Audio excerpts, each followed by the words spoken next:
like to warmly welcome you to St Aidan's tonight. My name is Jo Mitchell.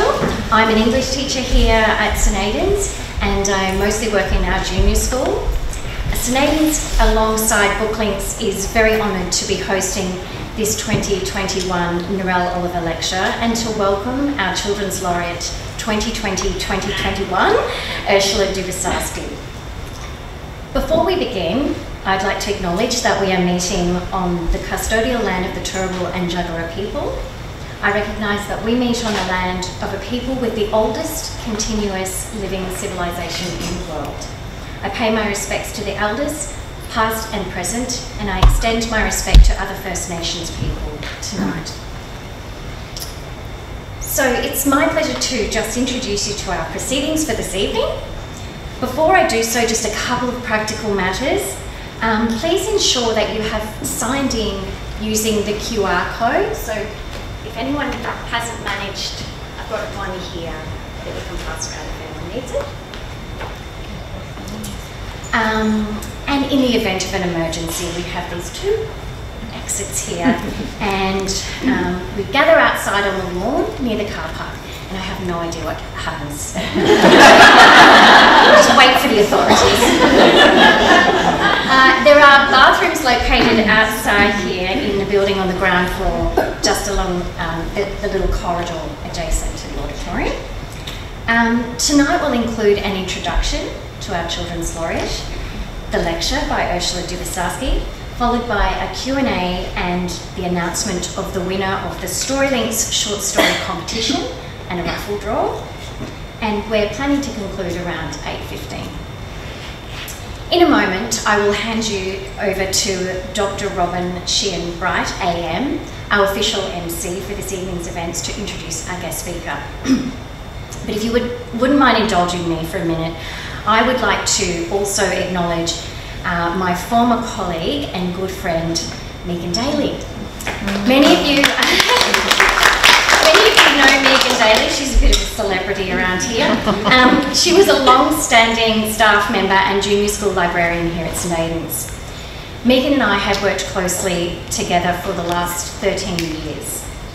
I am personally indebted to Megan for introducing me and countless other staff and children over many, many years to the extraordinary work and, even more importantly, to the beautiful woman herself, the late Narelle Oliver.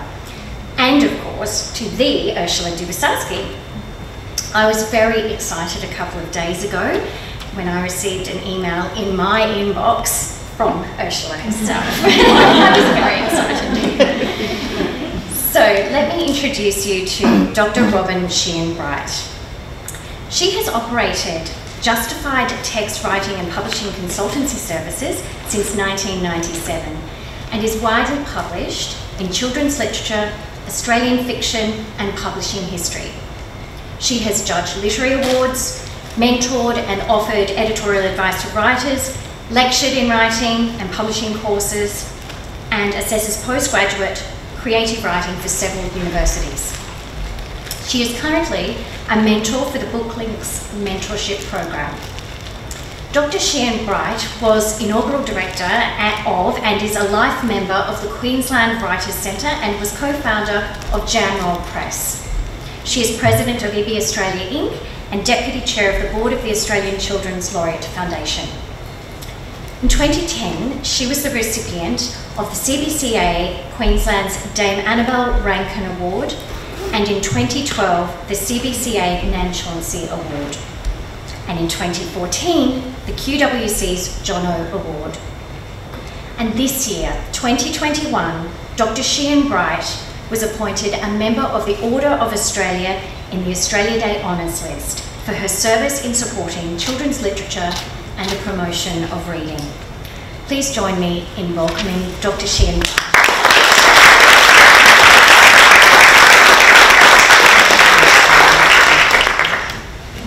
Thanks very much, Jo, and thanks very much Booklinks Queensland for inviting me once again to introduce the speaker this year at this very significant lecture.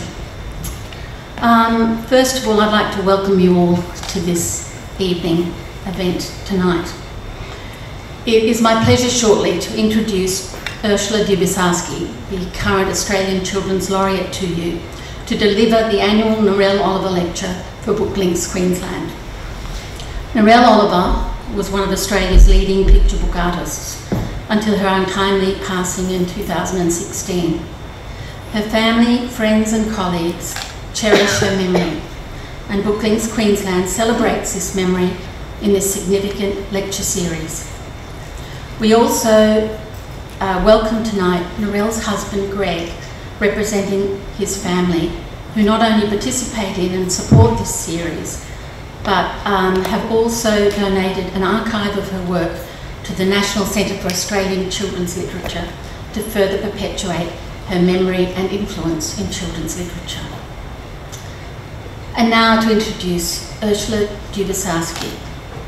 As you've heard earlier, I'm currently the Deputy Chair of the Australian Children's Laureate Foundation, and I'm pleased to say that Ursula's current term as the 6th Australian Children's Laureate has been an outstanding success, as I'm sure you've witnessed. This is no surprise to anyone who has followed her career closely, as I have. For Ursula Duvasarsky occupies a unique place in Australian literature. She's one of Australia's foremost writers for young people. Sonia Hartnett has written that she is the most graceful, most original writer for young people in Australia, probably the world. I look back over many years and discovered that in 1991 I was asked to review Ursula's first novel, High Hopes, for Reading Time, and I wrote then that it was an outstanding debut for this young Australian writer. 2 years later, Magpies asked me to review her third novel, The Last Week in December, and I was clearly enamoured of her work then. I wrote a lengthy review, and within that review I wrote these words: Dubosarsky's command of her characters is born of observational skills honed to a razor-sharp and sometimes disturbing edge. Her witty thoughts are expressed in arresting language, and yet not a word is wasted. Dubosarsky's writing conveys a powerful clarity in a work destined to fall into the canon of classic Australian works for children.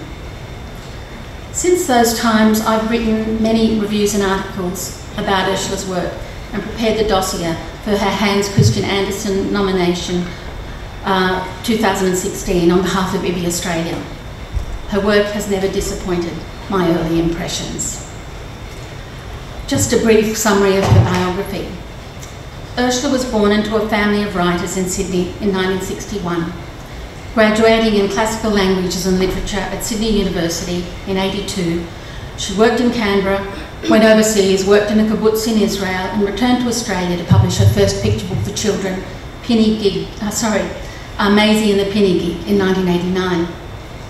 After that, she published a succession of memorable books for older children with wonderful titles, including Bruno and the Crumhorn, the first book of Samuel, and Theodora's Gift. Latterly, she published a series of historical young adult fictions in The Red Shoe, The Golden Day, and The Blue Cat. She's gone on to publish many illustrated books in collaboration with distinguished picture book artists in Australia. With Ron Brooks, she published the Honey and Bear series and Midnight at the Library. With David McIntosh, Rex, and a series of picture books with Andrew Joyner, the titles of which I'm sure you all love: The Terrible Plot, Too Many Elephants in the House, Tim and Ed, and One Little Goat. She's worked with Toby Riddle on her 2 non-fiction books, award-winning books, and this year has published The March of the Ants, a delightful picture book which was written by Ursula to celebrate the launch of her laureateship early last year, and has just been published with his wonderful illustrations. Over a 30-year period of continued publication, Ursula has won 9 national literary prizes, including 5 New South Wales Premier's Literary Awards, more than any other writer in the awards history. Her books have been many times noticed by the CBCA, and she won one of the awards there with The Return of the Word Spy in 2011. She's won many Children's Choice Awards and was also inducted into the Speech Pathology Australia Hall of Fame in 2013. Internationally, her profile is also impressive. She's been published widely and translated widely in many languages, and has been nominated for the Astrid Lindgren Memorial Award each year from 2013 to 2021. I've mentioned her IBI nomination earlier. Other notable achievements have been that she was the only Australian included in Walker UK's recent anthologies, Free and The Great War. In her spare time, she completed a PhD in English Literature at Macquarie University in 2007. Some of the more public achievements have been the selection of Too Many Elephants in the House for Australia's National Simultaneous Story Time in May 2014, and David Jones asking her to write an original work for their iconic Christmas window display in 2014. 5 of her books have been dramatised for theatre productions, and her work, as I said earlier in quoting some of those reviews, is distinguished by many features, some of which I've already mentioned. Clearly, she loves language and wordplay. Her narrative structures are often reminiscent of fables and allegories based on archetypal ideas or conflicts. She also very cunningly weaves together social and cultural historical events in the guise of her deceptively personal stories. One message that rings very loudly in all of Ursula's work is that hope springs eternal, so that even when her characters are suffering dire circumstances, there is always a note of hope. Her appointment in early 2020 as Children's Laureate for these 2 years was celebrated at the National Library with hundreds of children and adults. But who could have predicted that a few short weeks later, all the plans for touring would be overturned? None of us could have predicted either that Ursula would embrace the online environment and pivot immediately to online readings and addresses and become a digital laureate with international and enormous international influence. In conclusion, her work, which I've always loved, cannot be classified. Its appeal is universal, timeless and ageless. All great children's classics have these qualities, and her books, let's make no mistake about this, are classics. It's my great pleasure to introduce her to you tonight to speak about one of her great passions, introducing children to the wonder of libraries. Thank you.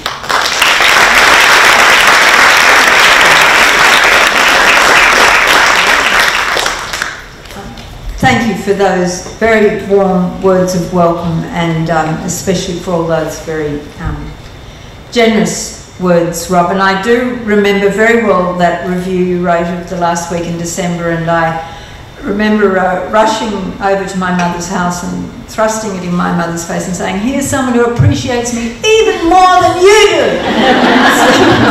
It was a very meaningful moment actually in my life, Robin, so thank you very much for that. And it's great to be here in St Aidan's, and thank you for the hospitality, and thank you for all coming out. I'm delighted to see you all, and I'm obviously, yes, I'm very happy to be speaking to you here in Brisbane at last, after last year, so thank you, Jenny, for your wonderful patient perseverance with making this event finally happen in reality. Not in virtual reality, in actual reality. It's a great honour to be asked to give this lecture. As I was just saying before to Narelle's husband, that I met Narelle only once, about 15 years ago, I think, up here in Queensland, and as everyone who knew her would know, she was an illuminating person to meet, even for that brief time. She was so accomplished and visionary and very, very funny. And she seemed to me to be a kind of practical mystic, like her work, and someone who belonged to both the earth and also with an unearthly quality. I think she was a unique and very gifted Australian, and I'm grateful to be asked to give this lecture that remembers her name. I'm just going to, oh, this is not my slideshow, sorry. I might need help, sorry, I'm just about to launch into my fabulous slideshow. Here we go, thank you. Yeah, thank you very much. I'm just going to talk a little bit about the Laureate, and you know, obviously I suppose pretty much everybody here knows what the Laureate is, but I'll just talk a little bit about maybe the meaning of the Laureate and what a Laureate is altogether. I often, when I go to schools, I wear my laurel wreath. I won't be able to wear it for much longer, so I hope you'll forgive me for putting it on. And the whole notion of the Laureate, of course, goes back, like many things, to ancient Greece, when traditionally a crown made from the leaves of the laurel tree was placed on the head of the winner of a sporting contest. And over the long years, the word itself, with or without the crown, took on a general sense of high honour for all sorts of people, poets and soldiers and artists and scientists. And of course, that's Dante, the poet, there with his laureate on. And I believe in graduation at Italian universities, they don't wear a mortarboard, they wear a laureate. I suppose for most of us, the word is associated with the British Poet Laureate, which dates back several hundred years. And it was actually the then British Poet Laureate, Ted Hughes, also a distinguished writer for children, who in a conversation in the 1990s with fellow distinguished children's writer, Michael Morpurgo, they came up with the idea of a separate laureate of children's literature. And as a result of their discussions, the first children's laureate, as it's called, was appointed in the UK in 1999. And very similar to how our Australian Children's Laureate operates, it's a 2-year term, and the purpose was to honour, in their case, a British writer or illustrator for children. But of course, apart from the honour, the main aim of the laureate is to celebrate and support and nurture children's reading and children's literature. And so children's laureates operate along these lines now around the world. It's become a kind of a movement in the United States, Italy, the Netherlands, Finland, Ireland, Wales, Sweden, and from 2012, Australia. And there they all are, all the laureates together, apart from me, up until now, at a wonderful summit they held at the Opera House. And as I said, the Australian Children's Laureate pretty much operates in the same way as the British Children's Laureate, with one significant difference, being that while in Britain, when you become the laureate, you're awarded a silver medal, whereas here in Australia, the laureate is presented with a life-sized statue of a magpie. Now, I often take that beautiful magpie with me to schools, but because it's sort of heavy and its legs are getting a bit wobbly, I've invested in a cuddly one. So I might pop. I actually find it helpful to have a little companion with me, and the children certainly love the magpie. And the magpie was chosen to be the sort of laureate mascot or symbol. And just for clarification, probably most people here know this, the children's laureates around the world are funded in all sorts of different ways. But in Australia, the Children's Laureate is not a government appointment, and it's not formally associated with any library or school or any other institution. It's a small, not-for-profit organisation, the Australian Children's Laureate Foundation, that chooses the laureate and funds the position. And in some exciting trans-Tasman developments, as you doubtless saw in the papers, there is now the equivalent of a children's laureate in New Zealand, but it's called Reading Ambassador. And I think that's actually a very good description of the role, because as I was saying before, it's really my job, with my trusty magpie, for the 2 years of my appointment, to do whatever I can to encourage and support and celebrate a love of reading in Australian children, and which involves, talking to children, parents, librarians, educators, and representatives of the many, many organisations across Australia that are devoted to the needs of children. And as Robin was just alluding to in theory before the coronavirus, this was intended to involve quite a lot of travelling around the country and overseas, but of course, like everyone, we've had to adjust to the circumstances. There I am in the background, adjusting to the circumstances. I've been, you know, like everyone in this room, zooming and making videos and writing and communicating in every other way possible when in-person contact can't be done. And so many of those public engagements, which were were cancelled, many of them are either postponed or turned into online events of one kind or another. And, you know, it has actually, I think, been quite a hectic time as a result of that. And we've been all, I think,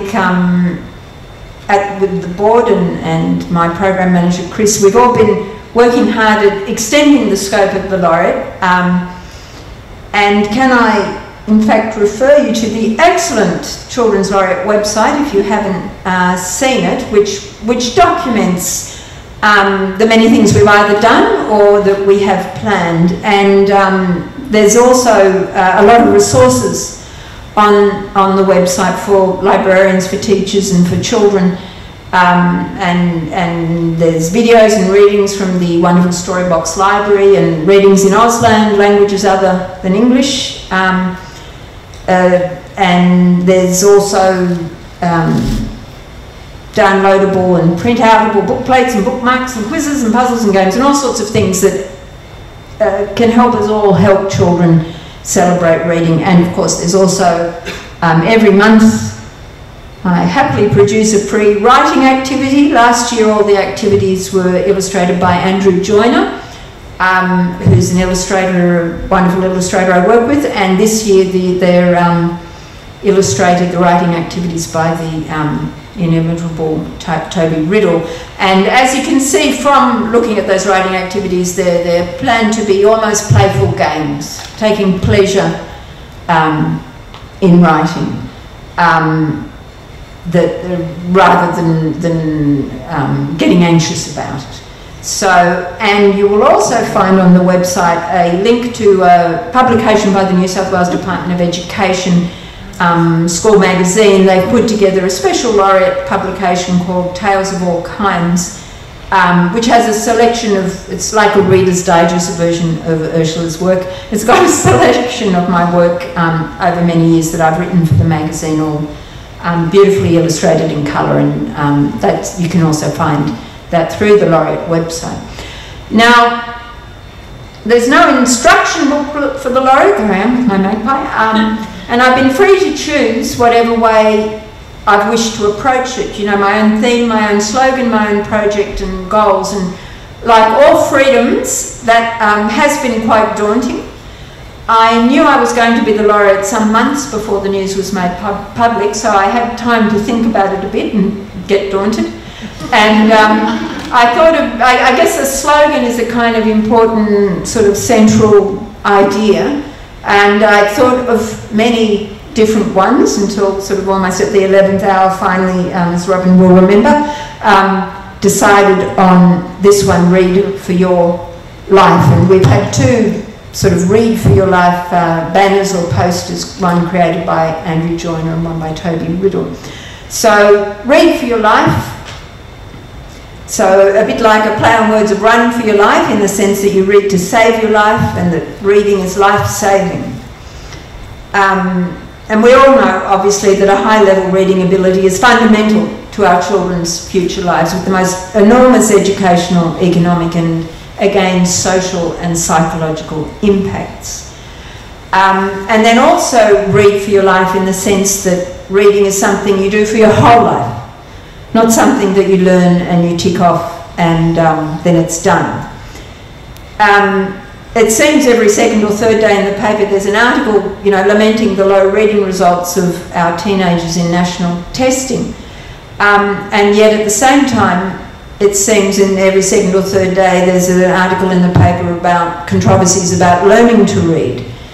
And that's what all the discussion seems often to focus on. But of course, to be a good reader, by which I mean someone who reads a lot and is comfortable and confident reading a wide range of material and writing from the past, the present and into the future. To be that sort of good reader, you do have to learn to read, but in fact you have to read, you have to keep reading.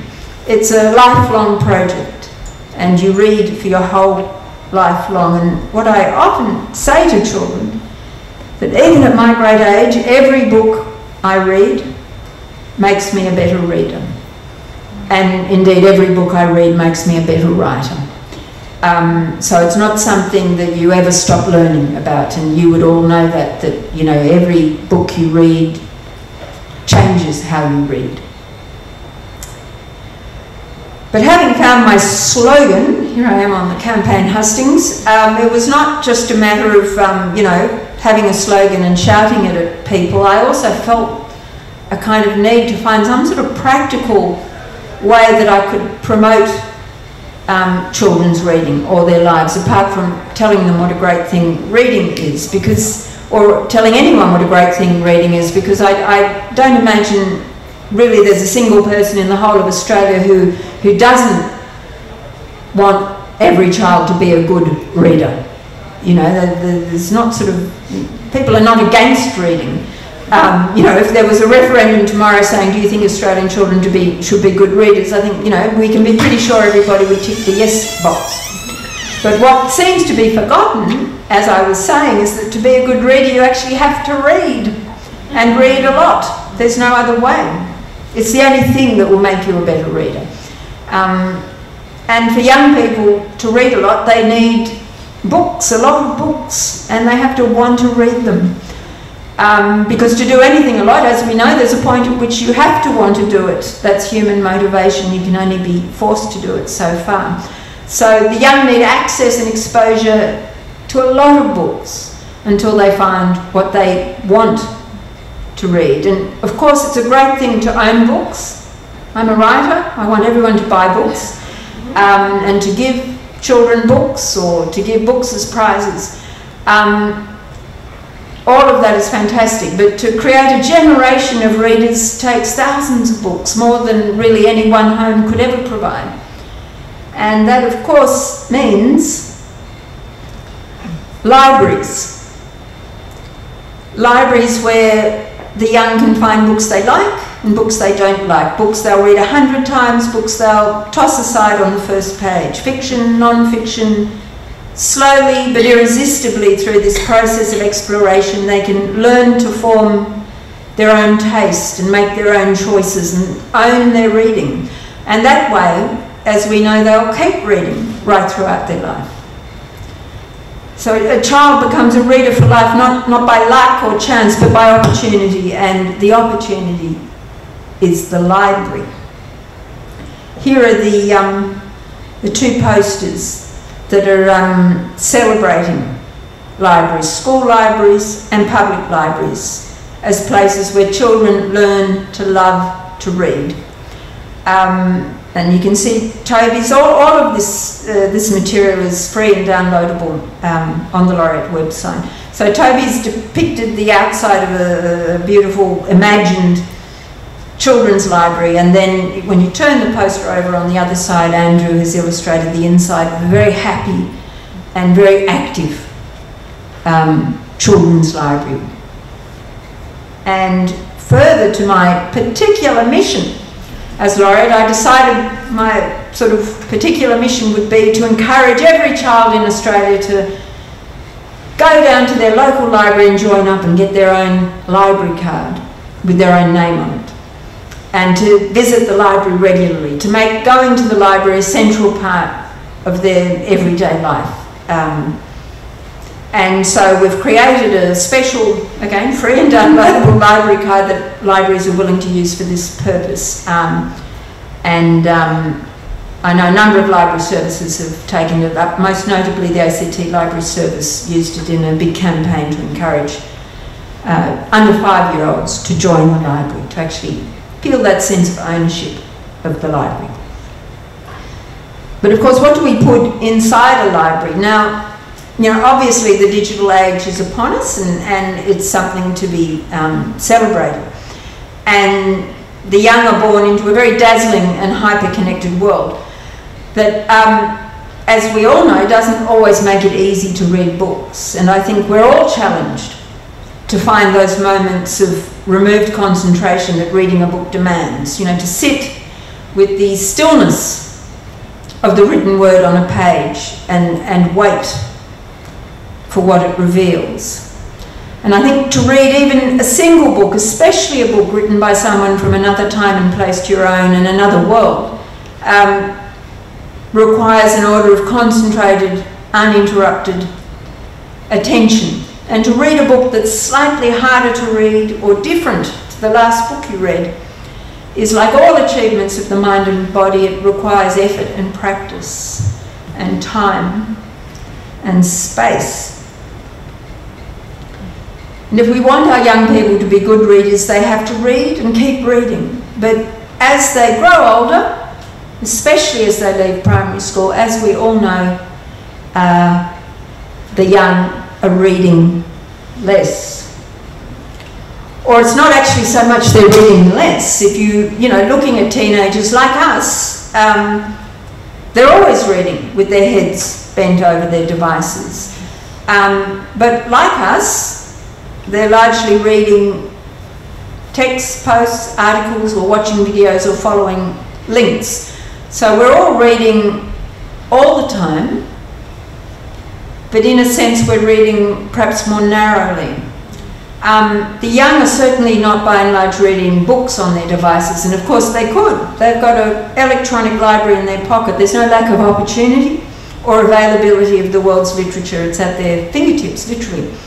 And there are dozens of, you know, reading apps to help them do that. But the problem is that few of us seem to want to read books on screen. There's a certain, I mean, I sometimes read books on screen, as we probably all do, and some teenagers will read books on screen, few children seem to read them. And sales of digital books remain low for adults and children, and public library borrowing statistics confirm this, where the vast majority of the millions of items borrowed every year across Australia, even with the rupture of the coronavirus, the vast majority of items that people borrow are paper and cardboard books. It's certainly true that electronic books have increased their the numbers of borrowings of electronic books, but it was coming from such a low base. It was perhaps not very difficult to even double that, which I don't think it has, but still the vast majority of books that get borrowed are paper and cardboard books. And of course paper books were meant to disappear, but they have persisted. And my view of human behaviour is I think it's always good to deal with what people actually do, perhaps rather than what we think they should do. And I think when we read books, especially when we read books for pleasure, children and young people included don't want to read electronic files. They want to read traditional books. And that means, I think, libraries need to be full of books, paper and cardboard books, obviously books that support the curriculum, but also books that are simply there for the pleasure and discovery of reading. We need to see books as a source of pleasure, and libraries are providers of pleasure. I've heard, as I'm sure you all have, people say of school libraries, you know, why do we need a room with shelves on it, sort of clogging up the place, and that you can have all the books on the shelves but the kids won't read them. Well, you can be absolutely sure that they won't read them 100% if they're not there. And a child, as I said before, becomes a reader for life by opportunity and the opportunity of the library. And it would seem to me that, you know, I'm sure we're all in 100% agreement that to create good readers is a fundamental responsibility of all schools. And so it follows that the library is obviously the most important room in the school, and a place that shouts aloud to everyone that reading is valued and that readers are welcomed and celebrated. It is extremely hard to keep the young reading books, but I suppose I tend to think that the hardness of it indicates how important it is that we keep trying. Just as we feel it's vital to take young people into nature, you know, it's forests and oceans and caves, so they can stop and breathe and listen and wonder and open up that capacity that even the smallest child has for inner contemplation and creativity. I think in the same way our young people need to spend time with books, coming mind to mind with that other human being from another world and another human universe that's every human mind, and what they have written trapped in the pages of the book. And I think it's at those moments that we slow down from all the electronic spinning and we experience the unique power of the stable written word on the page, making a story, following the deep traditions of storytelling of thousands of years of thinking and feeling and wondering, recreated in the simple, quiet act of reading a book. Now, Robin mentioned that I've got a new book out this year, illustrated by Toby Riddle, called The March of the Ants, and it's about the power and importance of books and reading, and I wrote it for this ceremony, as you can see here, at the National Library in Canberra last year, when I was announced as the Australian Children's Laureate, and we got the children up on the stage to be the ants, and I suppose I wrote it because I knew that children would be in the audience, and I was asked to give a 10-minute speech, and I thought, well, look, they won't listen to a speech, which is completely normal and sensible, but they might listen to a story. So I suppose in a way I was also trying to work out myself, which is I guess what we do when we read and we write, about why I thought books and reading were so important and how books can give us something special that can't be found anywhere else. And this is one of Toby's extremely beautiful illustrations from the book, and I think it's my favourite. And to me it looks like a library story time, an outside library story time, and the kind of story time taking place in libraries all over the world every day by dedicated and committed staff and children and parents. Because a library, and I suppose especially in the story time, is where reading happens. And I suppose, although it goes without saying, but I think it's clear from this illustration as well, you need a library with a librarian inside it. The continuing personal presence of the librarian and the library staff, I think, just can't be overstated. Authors like me, by and large, sit at home and write books that we hope young people of the future will read, but the powerful work of creating that new generation of readers is chiefly done by the steadfast and ardent people who staff school and municipal libraries and who are there every single day bringing children and books together. And I hope you're all aware, those of you in the room who are doing that, and how much respect you're held by authors everywhere, and how all of us, not just authors, are indebted to you and your dedication to the future of reading. I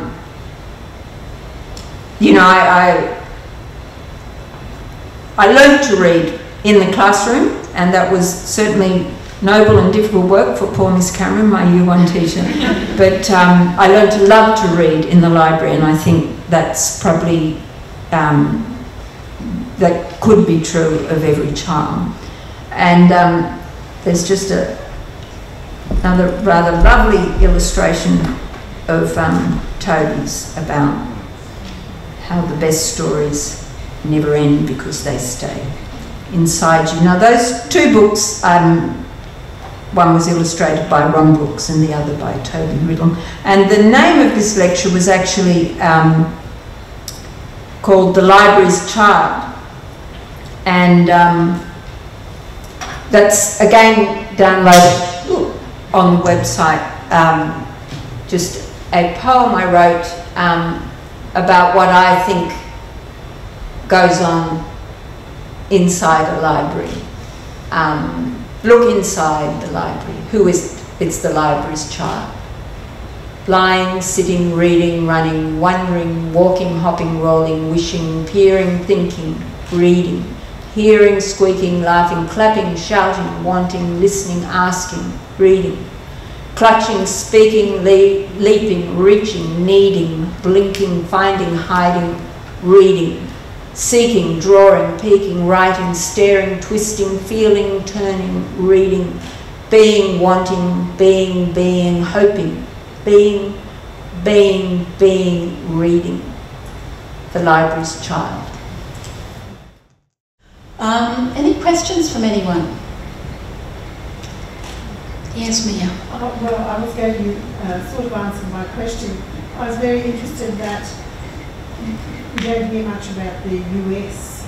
There's such a huge population, but how long have they had a reading ambassador?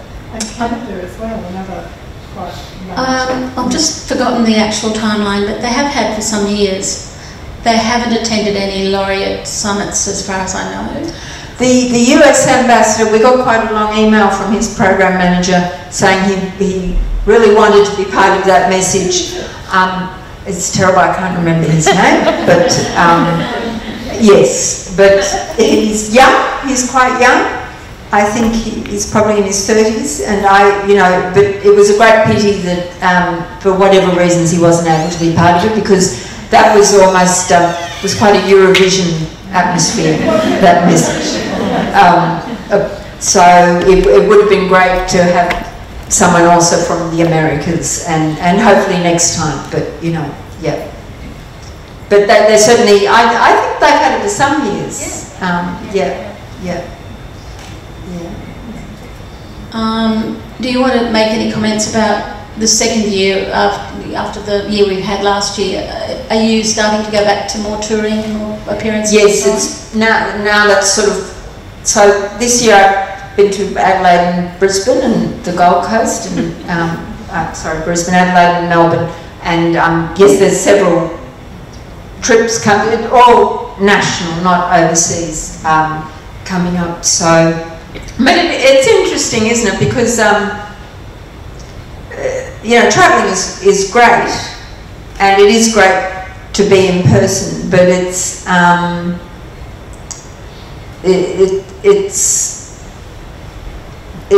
interesting, obviously, how I suppose the best of both worlds is to sort of have combined events, because it is kind of wonderful the way you can catch people from all over Australia and all around the world electronically. So look, it's it's going to be busy, and we're charging ahead. So I'm taking my vitamins and patting my magpie, and it's, of course, as we were saying before, with every trip you're not exactly sceptical, but you're never quite, you're not confident it's going to happen. So you just put it in the diary and wonder what will happen. So yeah. Jason Reynolds. Thank you. And what does it say about him? Did you look him up? Sorry. Yes, that's as far as I got. I thought you just had a brainwave.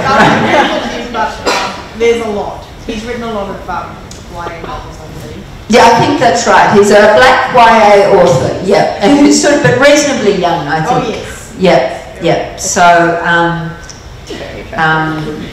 Yes, and I actually don't know at all how the American Laureate is funded or organised, or where if it's part of their National Book Council or what it is. So, but there hasn't so far been. The Europeans have been very keen to communicate, and I guess Bologna makes that happen. And it's been a little harder for.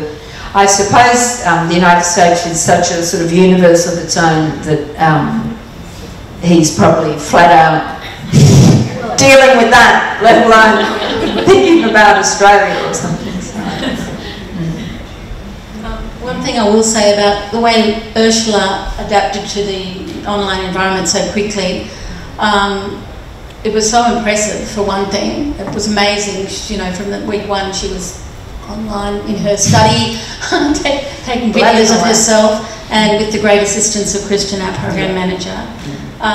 But it has changed the face of the way I think we'll operate in future, and it's been a great thing in that way. That I think the audience has increased because the Laureate has become so visible online, and it's increased the kind of offerings that the Foundation's been able to deliver, all the activities and so on that you've engineered and the videos you created. So that's been wonderful for the whole enterprise. It's funny how stressful, I don't know if everybody else feels as it is to make videos. Do you find it? Just, well, you could review them as well, though, so that takes a really long time. Yeah, that's true. I find discussions on video are fine, but it's when it's just you and the camera that's harder to. So there was a question up the back. Yes, thank you. You've written in various styles and genres, poetry, picture books, novels. Is there a particular one that comes more easily to you or you find more enjoyable from an author's perspective, please?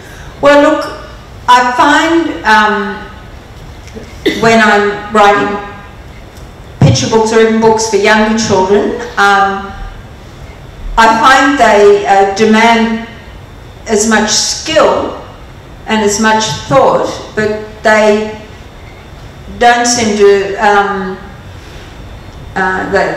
they seem to operate on a more joyful part of my mind or something. When I'm writing novels, not that my novels are a veil of tears or anything, but it's just, you know, after you've had a morning's writing and you look in the mirror and you look like you've been through some terrible accident or trauma, no colour in your face, popping out eyes, like it sort of seems to draw something, you're drawing on something else, I suppose. So it, you know, and you're creating a different kind of artifact. So it's sort of it's not.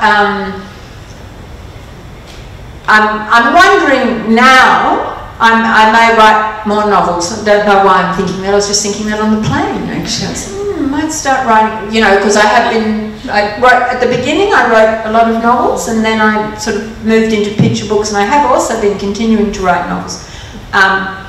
But it's, you know, I suppose, you know, as you would all know here, you kind of, creative life isn't really something you can plan, I suppose. So it's just something. I think I was reading. I can't even remember what it was called. A short story of Henry James, and it's about some poor author on his deathbed, and he just says something like, "I did what I could. I gave what I had," or something like that.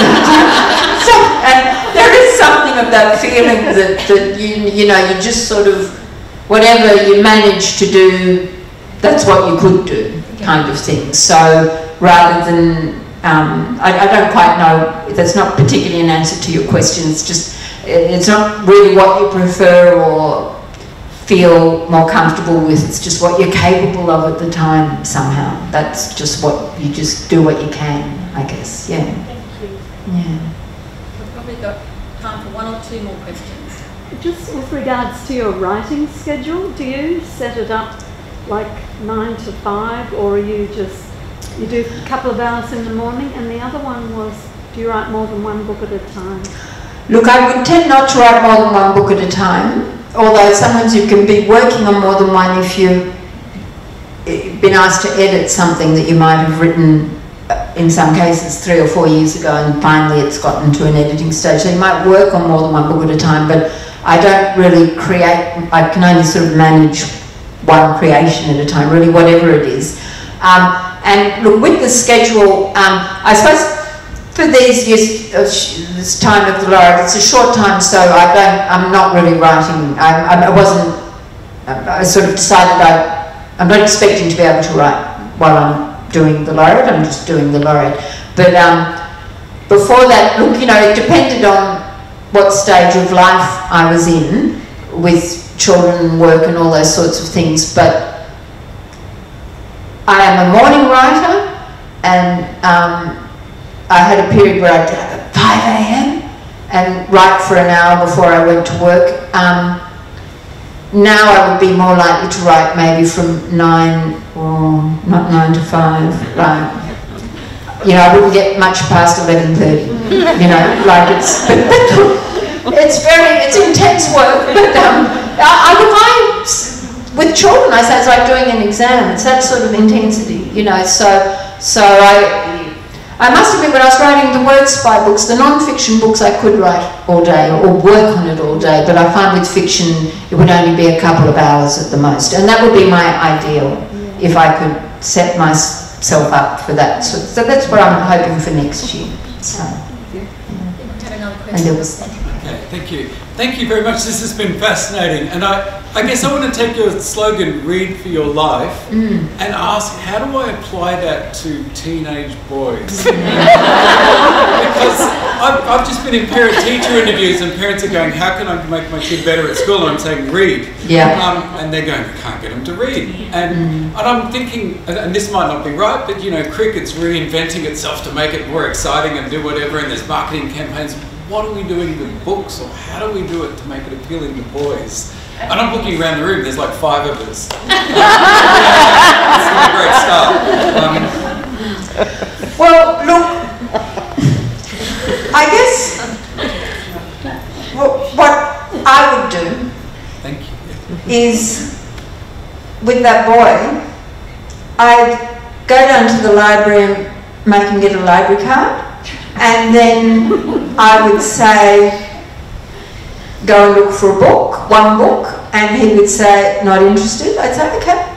And then I'd go home, and then the next week I'd go back with him, and I'd say, perhaps bribing him with, I don't know, we'll go and do X, Y, Z on the way or on the way back, and I'd say, go and look for a book, and he might say, there is not a single book in this entire library I have any interest in.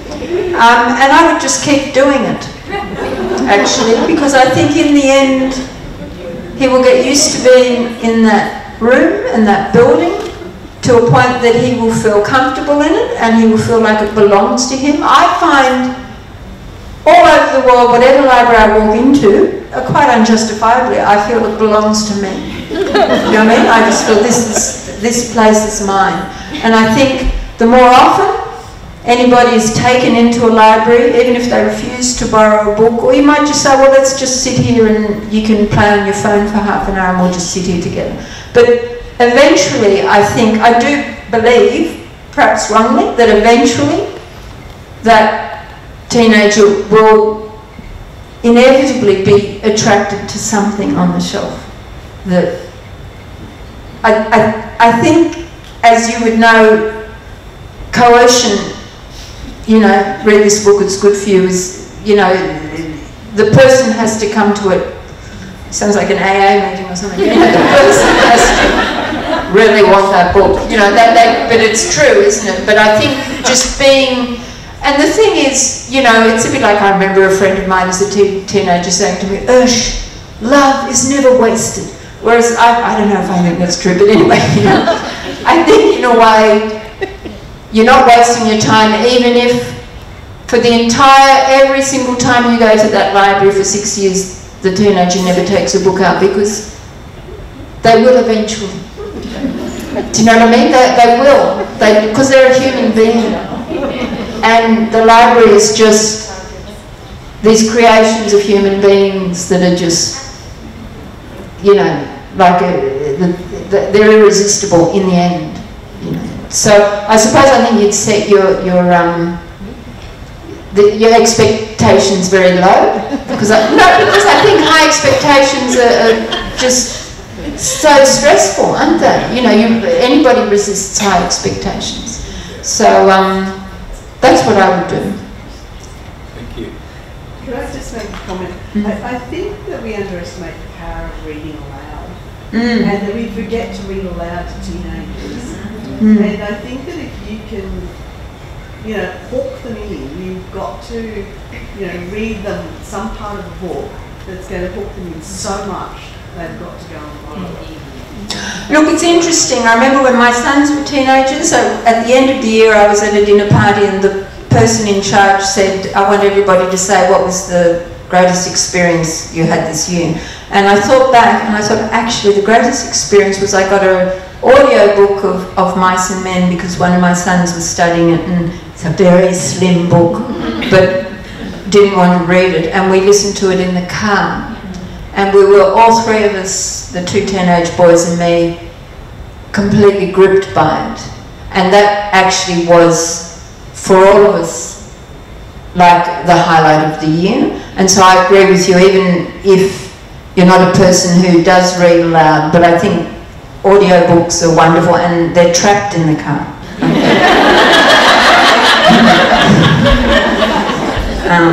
But I think you're right, that great mass of text can be just kind of overwhelming, and yet when it's read aloud, if it's a fantastic book, it is really gripping. Yeah. Ursula, I wondered, do you have a favourite book out of everything you've written? Well, look, I mean, it's funny, the book that's sold the most is a book called Fairy Bread, which is about a little girl with a whole lot of fairy bread. And I wouldn't have predicted it. But that appears to be, and so naturally, if something's very popular, you think, oh, that must be good, I love that book. And I do like that book, but it's probably, that's my way of answering, it's probably the terrible plot. Because people are so palpable in how they respond to it, and they tell you it brings them pleasure. So I guess, but that's in a way apart from the book itself. It's sort of the effect the book has had on people. So it's kind of hard maybe to, I'm not quite sure about the other sort of favourite that would just be my own. That I'm actually not sure about. So. Which one affected you the most? Yeah, it's interesting thought, isn't it? I'll have to, I might get too emotional, so I'll have to think about it. But, yeah. Sadly, I think we may have to move on to the final segment of tonight's proceedings. I heaped a lot of praise on Ursula's head earlier in the night, and I think you can see why now. Everything she's said in her speech and in the questions later have demonstrated all the points I made earlier in this evening. She's a truly inspirational writer. One of the things I skated over in my notes was how very funny she is as well. And the charm of the humour in her books is one of the things I love most about them. Who can forget the white guinea pig disappearing into the dark of the night? There's lots of wonderful moments in her books. And I'd like to thank her very much tonight. Another thing that struck me in her opening words, in which she spoke beautifully about Narelle, was the way in which she summarised Narelle's work with those two words, or Narelle's nature, practical mystic, and that will stay with me too. So thank you so much, Ursula, for being with us and for being such a wonderful Children's Laureate for this year and last year.